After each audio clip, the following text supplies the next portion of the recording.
Morning students. हमने अपनी last video में एप्लीकेशन फॉर जॉब का फॉर्मेट और एक्स्ट्रा रिक्वायरमेंट्स क्या क्या है जिससे कंप्लीट हो जाएगा वो डिस्कस किया। हमने बोला था कि हम अपनी नेक्स्ट वीडियो में एग्जाम्पल के साथ शेयर करेंगे आपसे कि how to attempt application for job. इसमें क्वेश्चन को हमें ध्यान से पढ़ना है।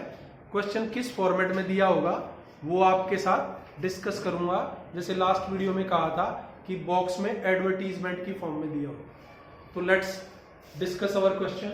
You are Ajay Anita, a resident of B9 Preet Vihar, Delhi. You read an advertisement in the newspaper. Advertisement is as follows: situation vacant, wanted a young and experienced graduate with fluency in English and knowledge of a foreign language to work as a translator in External Affairs Ministry, Delhi. Contact Raj Bhasha Adhikari with complete CV within 7 days. तो प्यारे विद्यार्थियों, आपको जैसे board पे नजर भी आ रहा है कि दो नाम दिए हुए हैं, अजय अनीता। तो मैंने पहली वीडियोस जो शेयर की उसमें भी बताया है कि बॉयज और गर्ल्स के लिए अलग अलग नाम क्वेश्चन पेपर में रहेगा। तो जो बॉयज है वो अजय लिखेंगे और जो गर्ल्स है वो अनीता लिखेंगी।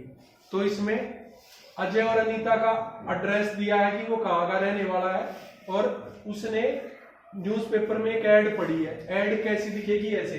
क्वेश्चन पेपर में भी ऐसे ही आता है। तो कुछ स्टूडेंट्स सोचते हैं कि जो ये लिखा हुआ है बॉक्स में सिचुएशन वैकेंट वांटेड कि यही हमें आंसर में भी लिखना है। ये बिल्कुल गलत सोच है और ऐसा बिल्कुल नहीं है। जो आंसर है वो लेटर राइटिंग है। ये तो लेटर के फॉर्मेट में लिखना है। यू का यू उठा के सिचुएशन वैकेंट वाली इस एड को आंसर में नहीं लिख देना। ये बात सबको याद रखनी, सबको ध्यान रहेगी, मुझे उम्मीद है। अब हम शुरू करेंगे कि कैसे अटेम्प्ट करना है एप्लीकेशन फॉर जॉब। शुरुआत जैसे हमने पिछली वीडियो में बताया था कि फॉर्मेट सेम रहेगा। सेंडर्स एड्रेस, स्पेसिंग, डेट, फिर प्रॉपर स्पेसिंग के साथ रिसीवर्स एड्रेस। तो इसमें सेंडर कौन है? पत्र लिखने वाला, जो लेटर भेज रहा है या लेटर लिख रहा है वो है सेंडर। तो that is sender's address which is to be written on top. First and foremost thing is to be while attempting an application for job. जो अजय अनीता का एड्रेस दिया है B9 प्रीत विहार, दिल्ली, वो बिना नाम के लिखना है। नाम सबसे नीचे लिखा जाता है। तो कुछ बच्चे सोचेंगे नाम तो लिखा नहीं, तो नाम नहीं लिखना है। सबसे पहले B9 प्रीत विहार, दिल्ली। ये मैंने बिल्कुल अलग अलग सेपरेट लिखा है, कोई भी कंफ्यूजन ना रहे, साफ सुथरा। फिर स्पेसिंग के बाद डेट जैसे मैंने क्रॉस एक्स लगाए हैं वो इसलिए लगाए हैं कि जिस दिन एग्जाम, टेस्ट या आप एप्लीकेशन अटेम्प्ट कर रहे हैं उस दिन की डेट लिखिए। जैसे 11 मार्च को हमारा एग्जाम है तो 1 मार्च का M बड़ा MARCH 2025 ऐसे डेट लिखनी है।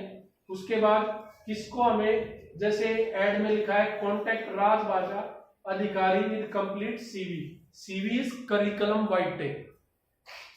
तो किसको लिखना है हमें लेटर? रिसीवर कौन है? राजभाषा अधिकारी। तो लिखना है राजभाषा अधिकारी। उसका पता क्या होगा? External affairs ministry, Delhi. फिर सब्जेक्ट क्या है? Application for the post of translator. मैंने कहा था कि एप्लीकेशन फॉर जॉब आसान है बनिस्बत लेटर टू एडिटर के। क्यों? क्योंकि इसमें हम कुछ चीजों को ज्यों का त्यों रख सकते हैं, याद रख सकते हैं। स्लाइड चेंजेस के साथ कोई भी टॉपिक आ जाए क्वेश्चन पेपर में हम अटेम्प्ट कर सकते हैं। जैसे हम यहां देख सकते हैं कि अभी तक ये था, लेटर में जो एड्रेस होंगे वो लिख देंगे हम, जिसको लिखना होगा वो रिसीवर एड्रेस में लिख देंगे। और सब्जेक्ट में application for the post of same रहेगा। जैसे यहाँ ट्रांसलेटर है तो अगर क्वेश्चन में आए लेक्चरर इंग्लिश तो लिख देंगे application for the post of lecturer English.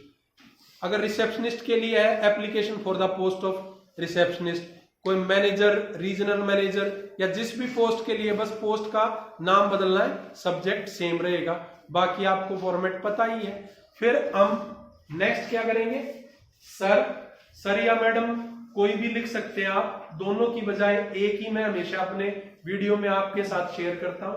तो सर लिखेंगे, फिर सर के बिल्कुल नीचे लेफ्ट अलाइनमेंट के साथ इधर भी आप देखिए सारा एप्लीकेशन फॉर जॉब भी लेफ्ट अलाइनमेंट के साथ है।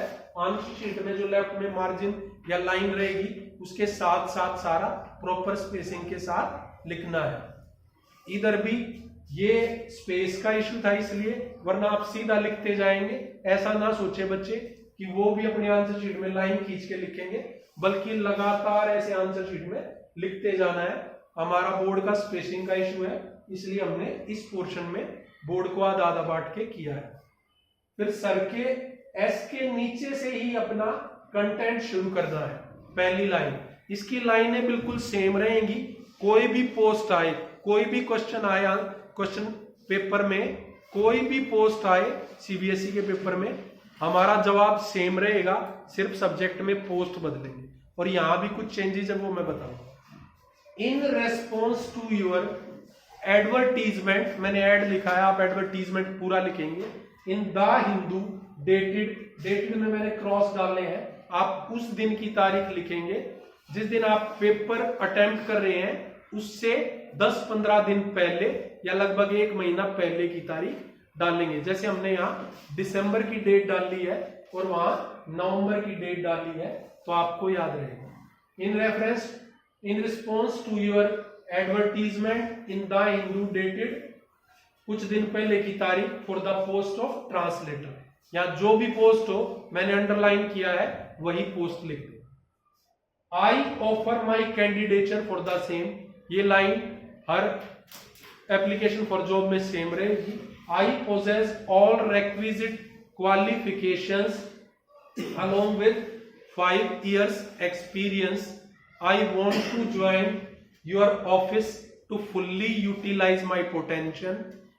You may call me for an interview on any date of your convenience. I shall be able to join my duties within 1 month's notice. I am enclosing my detailed resume for your perusal.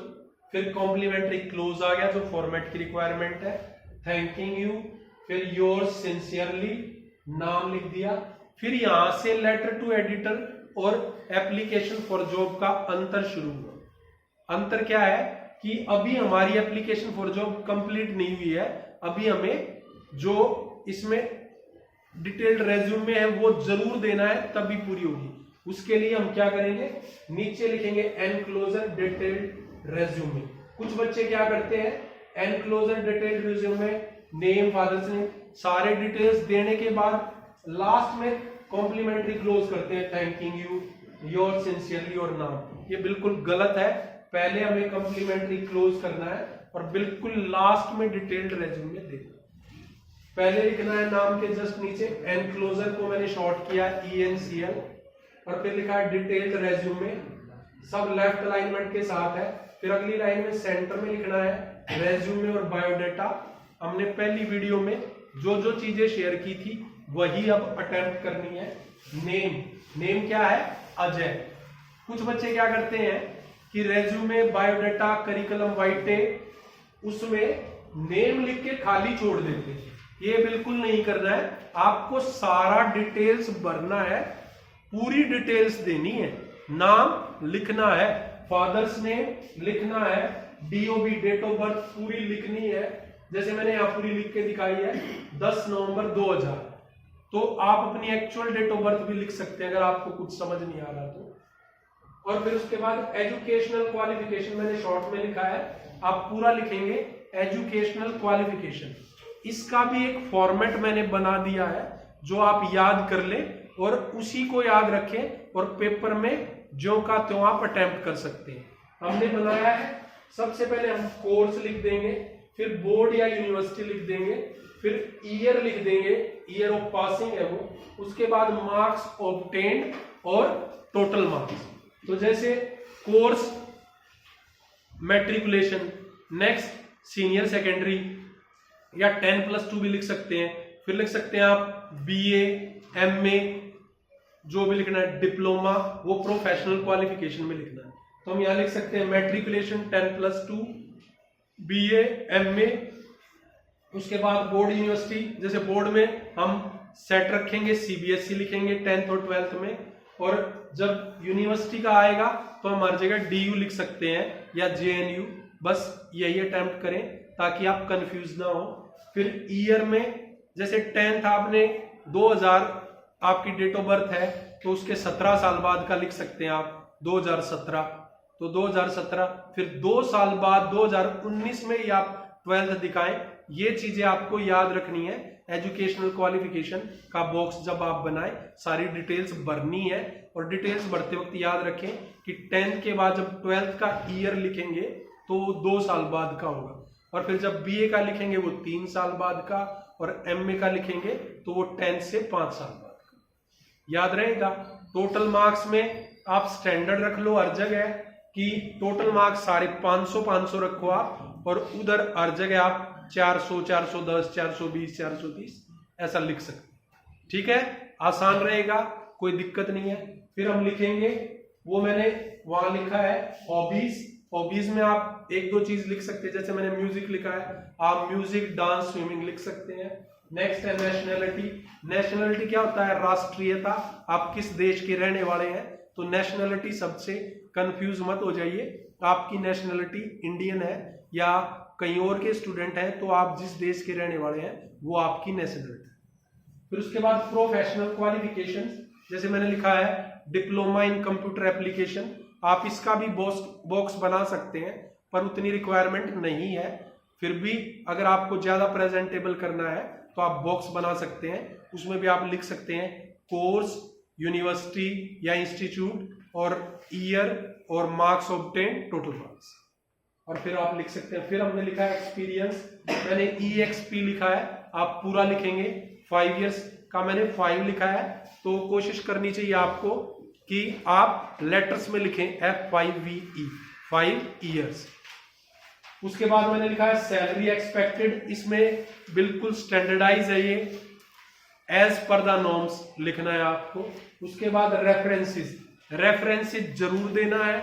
ये 2 ऐसे लोगों का reference देना है जो जिस post के लिए एप्लीकेशन मांगी गई है उस पोस्ट से संबंधित आदमी, उस क्षेत्र के आदमी, उस फील्ड के आदमी जो पॉपुलर है। और एक आप इसमें स्टैंडर्ड रख सकते हैं कि आपका कॉलेज या यूनिवर्सिटी का जो प्रिंसिपल है उनका नाम आप एज ए रेफरेंस लिख सकते हैं। आपको ऐसे घबराना नहीं मैं क्या नाम लिखूं, कोई भी आप नाम लिख सकते हैं। जैसे मैंने लिख दिया है मिस्टर संजय, प्रिंसिपल आर्य कॉलेज पानीपत, तो आप इसको स्टैंडर्ड रख सकते हैं और बिल्कुल यही भी याद कर सकते हैं, या जो भी नाम आपको याद आए। बस इतना याद रखें कि जो क्वेश्चन पेपर में नाम दिया है वो ना लिख दें। रेफरेंस 2 देने हैं, तो दूसरा जैसे मैंने लिख दिया है कि ट्रांसलेशन के फील्ड में है, ये ट्रांसलेटर की पोस्ट है, तो मिस्टर गोविंद अग्रवाल पब्लिकेशंस दिल्ली की पब्लिशर हाउस के लिए मैंने काम किया है, और वहां के ओनर मेरा रेफरेंस दे सकते हैं। तो इसके साथ हमारा ये एप्लीकेशन फॉर जॉब कंप्लीट होता है। इसमें हमें याद रखना है कि सेम स्टैंडर्ड फॉर्मेट रहेगा, sender's address, date, receiver's address, content, complimentary. उसके बाद एनक्लोजर में डिटेल्ड रेज्यूमे और पूरा नेम, फादर्स नेम, सारी डिटेल्स देते हुए लास्ट में रेफरेंसेस पे हम खत्म करेंगे। इसमें आप चाहें तो एक चीज और, रेफरेंस से जस्ट पहले मोबाइल नंबर, ईमेल आईडी जरूर ऐड कर दें, वो भी सही रहेगा। इसी के बाद आपका एप्लीकेशन फॉर जॉब कंप्लीट होगा। बहुत आसान है, मैंने स्टैंडर्ड टेम्पलेट की फॉर्म में दिया है, बस आपको ट्रांसलेटर उसके नीचे मैंने अंडरलाइन किया है, सिर्फ पोस्ट बदलनी है।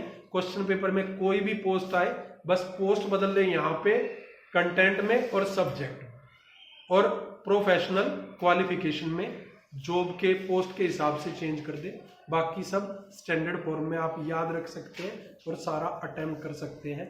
उम्मीद है आप इसको अच्छे से समझ गए होंगे। धन्यवाद।